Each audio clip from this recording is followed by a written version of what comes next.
You know, the feel, the roughness on your hands, that solidness, running the tool on it. It certainly hits all senses, you know. The ring when it's the chisels are on it, you can hear where you're going. The feel. Sometimes there's a smell to it, you know, like on limestone or something. You'll get like a rotten egg smell. I'm not saying that's nice, but I'm just saying it's another sense that's getting involved. Taste, it's all there. Uh, so yeah. I do like stone. Yes, yeah, I certainly like stone. I guess there's a lot of people that can inspire you through life and art. My mom, she would paint and draw. I kind of remember her always doing a little bit, not a lot, but she quilted. And my mom was a creative. Uh, my memory, your earliest memories, there were people downstairs. She painted.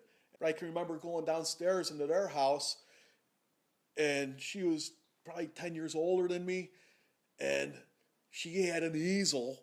She painted and stuff. So I think as a young guy who liked to draw and stuff, that makes an impression on you too. You know what I mean? And so somehow, in some way, she might have played a role. Right when I got out of high school, I was working in a lot of factories on and off, and that wasn't a very, very fun thing to do. And I always kind of liked art. So uh, somehow making gravestones came to mind, and I went in and talked to a guy, and he asked me if I was working now, or he asked me when I could start. And I said, I'll come in Monday. He goes, well, do you got a job? And I said, yeah. He goes, well, why don't you give him 2 weeks notice? And I said, all right, I'll do that. And gave 2 weeks notice and showed up, 2 weeks later at a monument shop down in Forest Park. I had my own shop, and the sculptor Bob Good, well, first let me say this: there was a guy Whitey Laverne White, and he was the union guy, and he had a job for this other sculptor Bob Good to do, and they rented some space in my shop, and I kind of saw that this was going to be my opportunity to learn how to carve stone, and I knew Bob, but not like I got to know him from that point, and Bob came in, and he first, this is pretty good here. Uh, he was building a wooden box, and he had this little clay model that he did, and he was gonna this box somehow was gonna double the size. You know what I mean? It's almost like using calipers to a certain degree, where you're scaling things up or scaling things down, and he was making this homemade box, and he was going to be using this point system on, and I really didn't understand how it was going to work, and this clay sculpture that he had was wrapped in these wet towels all the time. And as he was building this box, and one afternoon I was outside my shop, probably working on something outside, and I seen that box going flying right out the garage door. And Bob came out and said, I'm just going to have to wing it. And from there on, I knew I was going to understand how to carve stone, because with this pointing system, I was lost and baffled as to how this was going to work. But when he said we're going to have to wing it, now we were entering into a zone that I knew I would be able to understand. Ever so grateful to both Bob Good and Laverne and Reinhold for passing any knowledge that they had on to me in an instance like that, because those guys, I tip my hat to all three of them as far as stonework goes. They're the best. I can trace my stone cutting roots back to the late 1700s, where my great great great grandfather was a stone cutter, my great great grandfather, and my great grandfather were all stone cutters in Denmark, and in different aspects, cutting stone. Like my three times great grandfather, my great great great grandfather, he cut stone for the Odense Canal when they were building that back in the late 1700s, and that's